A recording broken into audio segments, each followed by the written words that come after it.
Acelerando Empresas, episodio 72.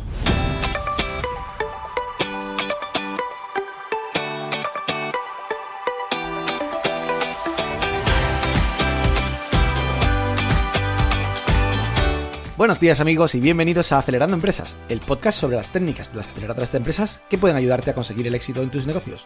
Soy Fran Guillén, director de Impulsame.es, una aceleradora de empresas de la economía digital y la economía real, y será un placer, por supuesto, acompañarte hoy, martes 25 de septiembre, en este episodio número 72, en el que continuamos con el ciclo de financiación pública para emprendedores. En particular, tenemos de invitado a Diego Soro, experto en conseguir financiación, que en particular nos dará hoy claves para conseguir un ENISA.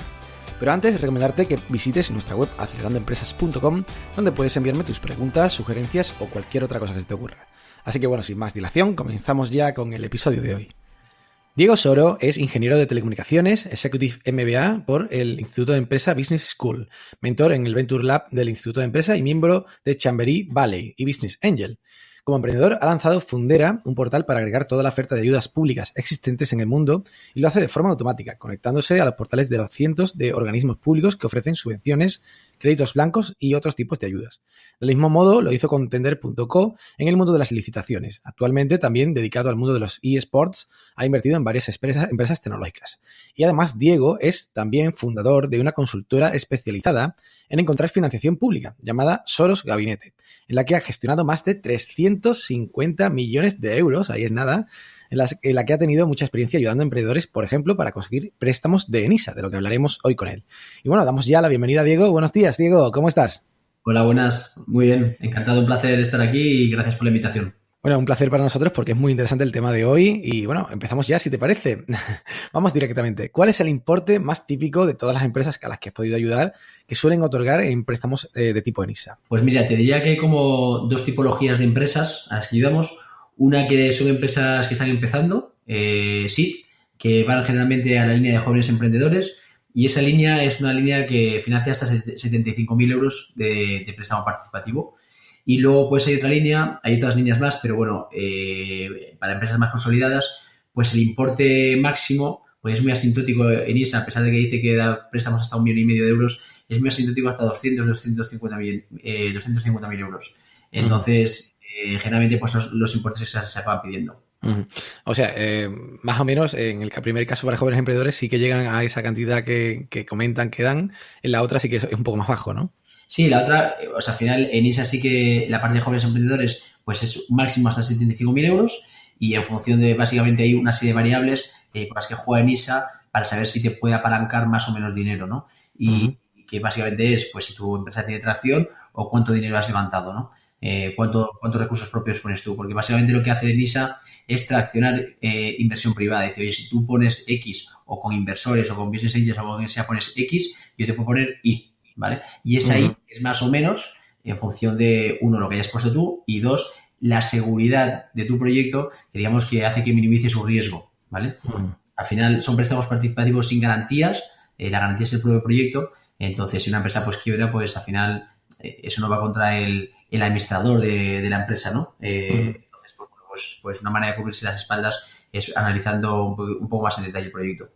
Porque es difícil conseguir un ENISA si no tienes inversión privada, ¿no? Antes. Bueno, es imposible. O sea, la filosofía de ENISA básicamente es esa, es tracción de inversión privada. Si tú consigues pues capitalizar tu empresa, pues es una buena manera, ¿no? De hacer tu financiación mucho más barata, tu pasivo más barato, el capital final, aunque parezca que es gratis, es la financiación más cara. Entonces, una manera de financiar eso más barata es apalancar esas rondas con préstamos participativos como es el caso de NISA. Y bueno, entonces este tipo de préstamos, como tú bien dices, que requieren de una inversión previa, esa inversión, ¿hasta cuánto tiempo podría ser antes? E incluso me preguntaba esos casos en los cuales está prometida la ronda, pero todavía no se ha firmado, ¿no? Ellos pueden, digamos, darte o concederte el préstamo y condicionarlo a la firma de esa inversión. Pues actualmente es difícil que ocurra, porque eso otros años sí que pasaba y de hecho nosotros hemos tenido casos donde presentabas todo y quedaba la firma a expensas de haber registrado una ampliación de capital, pero a día de hoy está haciendo ahí como dos partes. Una donde tú presentas la documentación y la propuesta y hay como un analista que lo que hace básicamente es revisar que toda la documentación es correcta. Cuando pasa todo eso, lleva un análisis financiero de la empresa mucho más en detalle, ¿no? Entonces, en esa primera fase que digo, en ese primer corte, si no está toda la documentación correcta, pues no pasas a análisis y entre otras cosas es que las ampliaciones y demás, las escrituras estén todas registradas. Así que sería complicado a día de hoy que ocurriera ese caso, que se diera, y es una pena. ¿Y hasta cuánto tiempo te consideran la ronda? Pues eso no hay una regla escrita, pero yo creo que como un año más o menos de diferencia puede tener sentido. O sea, un año antes de que tú te concedan el ENISA, ¿no? O de que lo pidas. Sí, nosotros, unas rondas muy antiguas, directamente nosotros, por ejemplo, no iríamos a una ENISA, ¿vale? O sea, no iríamos con un cliente a una ENISA si las ampliaciones se hizo hace 3 años. Pero si es una ampliación que se ha hecho en un periodo inferior a 12 meses, pues sí que podría tener sentido para nosotros llevar a una ENISA. De acuerdo. Bueno, pues nos quedamos con una primera clave importante, el tener una ronda reciente de inversión privada para poder conseguir una ENISA. ¿O cuáles serían otras claves que tú consideres importantes para que te den una ENISA? Pues creo que lo he contestado, ¿no? Hay 2 variables que yo creo son las más críticas. La primera es cuánto dinero has levantado, y la segunda es la atracción de tu proyecto. Yo creo que esas 2 son las cosas que tienes son las 2 cosas que tienes, digamos, que cumplir, ¿no? Entonces, en ese sentido, si tú has levantado mucho dinero, pero tu empresa no tiene tracción, no tiene nada, es un PowerPoint, pues ENISA va a apalancar muy poco dinero, ¿no? Y al revés, si tu empresa pues tracciona, factura mucho y crece orgánicamente de manera muy rápida, pero no se levanta mucho dinero, pues ENISA tampoco va a traccionar mucho. Entonces esas 2 variables son las con las que tienes que jugar básicamente. Y son más exigentes quizás en los préstamos que son para emprendedores no jóvenes, digamos, que en el préstamo para jóvenes. Son más exigentes, efectivamente, sí. O sea, realmente pues hay una línea de jóvenes emprendedores que hay un presupuesto asignado para ello. ENISA tiene como, si no me equivoco mal, tiene como unos 82 millones de euros más o menos al año, y de esos 82 hay como unos 20 asignados para la línea de jóvenes emprendedores, y en esa línea pues hombre, las exigencias son más pequeñas porque el target al que se enfoca esa línea son empresas que están empezando. De acuerdo. Bueno, pues muy bien. Yo creo que un poco en cuanto a las claves ya lo tenemos claro, y ahora vamos al otro lado de la moneda, que es los errores, ¿no?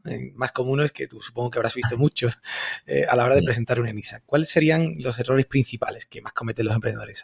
Yo voy a comenzar diciendo una cosa, porque ya llevo mucho tiempo, llevo 14 años ya dedicándome a buscar financiación pública para proyectos tecnológicos. Entonces he visto muchas cosas, y la primera clave es que los organismos públicos están vivos, ¿vale? Entonces, ENISA hace 10 años no tenía absolutamente nada que ver con ENISA a día de hoy, ¿vale? Eso es primera clave. O sea, lo que pueda decir hoy puede ser que no se cumpla dentro de 2 años, ¿vale? Y es cierto que ENISA se ha convertido en un instrumento mucho más exigente que lo que era antiguamente, ¿vale? Lo que hablo yo de que sea muy asintótico hasta 250.000 euros, yo hace años pues conseguía hasta préstamos de medio millón o 600.000 euros, que ahora sí, yo lo veo inviable, ¿vale? Entonces, los organismos públicos, los criterios que tienen evolucionan con el tiempo, ¿vale? Pero a grandes rasgos, como errores típicos que he visto, básicamente al final en ENISA lo que te pide es un plan financiero a 5 años, ¿vale?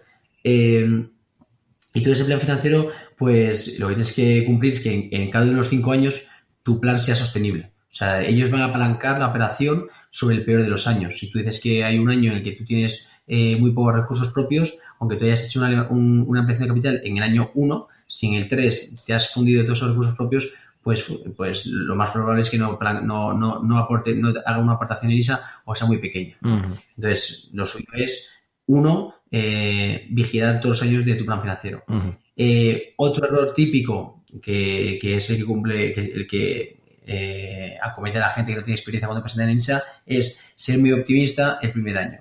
Y eso nos hemos visto muchas veces cuando alguien presenta una ENISA a principios de año y dice que el primer año va a facturar 10, y de repente ENISA, como ENISA suele recibe el dinero, los fondos a segundo semestre del año, pues llega de repente a agosto o septiembre y dice: ahora quiero analizar este proyecto. Enséñame tú la cuenta de resultados y el balance a 31 de agosto. Claro. Entonces lo analizan y dicen: no se ha cumplido nada. O sea, tú ibas a facturar 10 y en octubre o en septiembre has facturado 1. ¿Sabes? Entonces te desmonta el plan, porque si no se está cumpliendo nada en los primeros 5 meses, no se puede cumplir los próximos 5 años, ¿no? Entonces, ese tipo de errores también los hemos visto mucho. Y yo creo que son las cosas más importantes. Uno es ser muy realista el primer año, y el segundo es que el plan financiero hagas algo que sea muy creíble en 5 años o sostenible en 5 años. Y bueno, es una de las partes que precisamente más cuesta a los emprendedores, porque bueno, hay muchos que no tienen experiencia a la hora de montar esos planes financieros, y por eso es tan importante la ayuda de personas como vosotros, como las consultoras, y que ya por supuesto han hecho ya esto muchas veces, ¿no? Yo siempre, por apuntar el comentario que decías, yo siempre digo lo mismo. En ISA no es un instrumento complicado. O sea, si hay un emprendedor que realmente sabe números y demás, yo creo que es capaz perfectamente de llevar un ISA adelante, ¿vale? De todos nosotros somos una consultora que ayudamos en un montón de instrumentos nacionales e internacionales, conocemos una gran variedad, y hay algunos donde creemos que sin la figura del consultor como nosotros es realmente imposible, ¿no?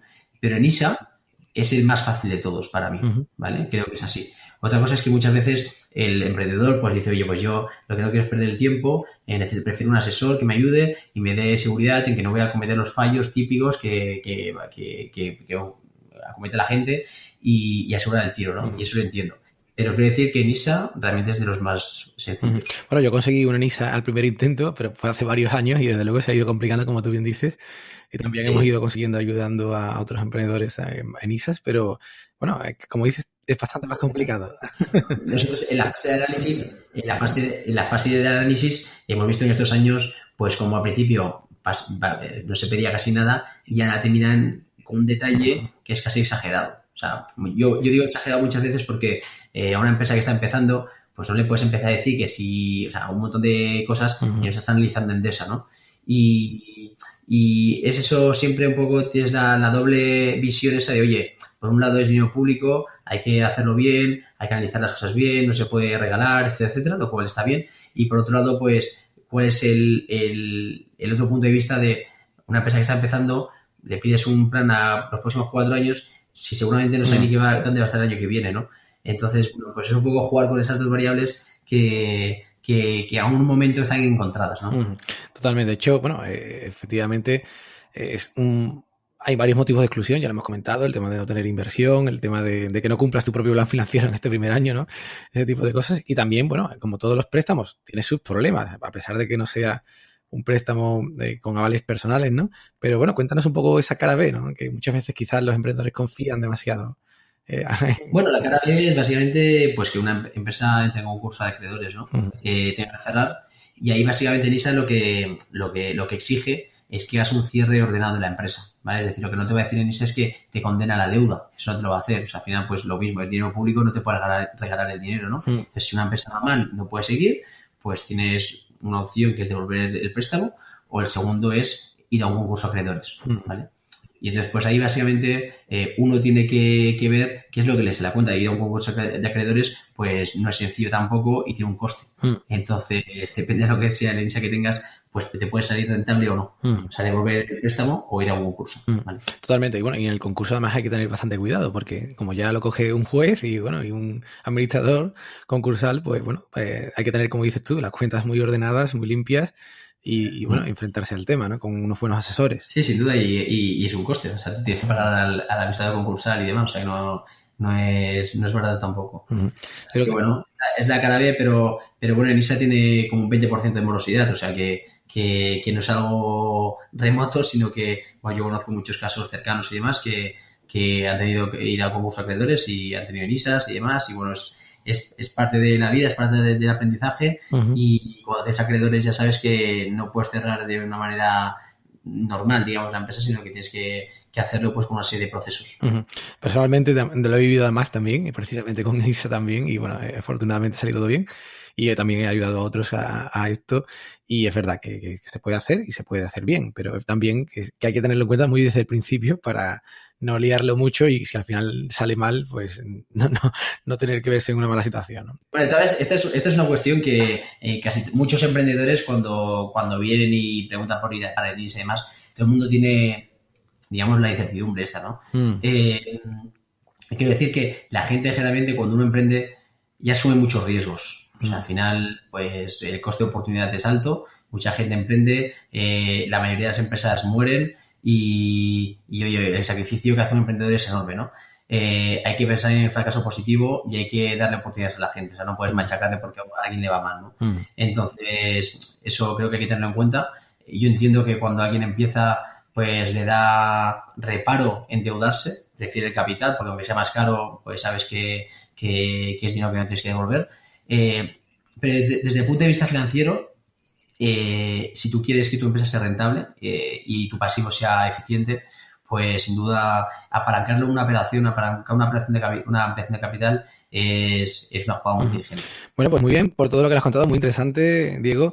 Y nada, simplemente dinos dónde podemos contactarte para cualquier consulta o para cualquier contratación que pueda surgir de cualquier emprendedor que tenemos escuchando. Pues, mi correo electrónico es dsoro@sorosgabinete.com o en la página web www.sorosgabinete.com, pues ahí nos pueden contactar, ver más información sobre nosotros, o yo soy Diego Soro, por LinkedIn también pueden contactar, en fin. Que no me contactes porque no quiere, básicamente, ¿sabes?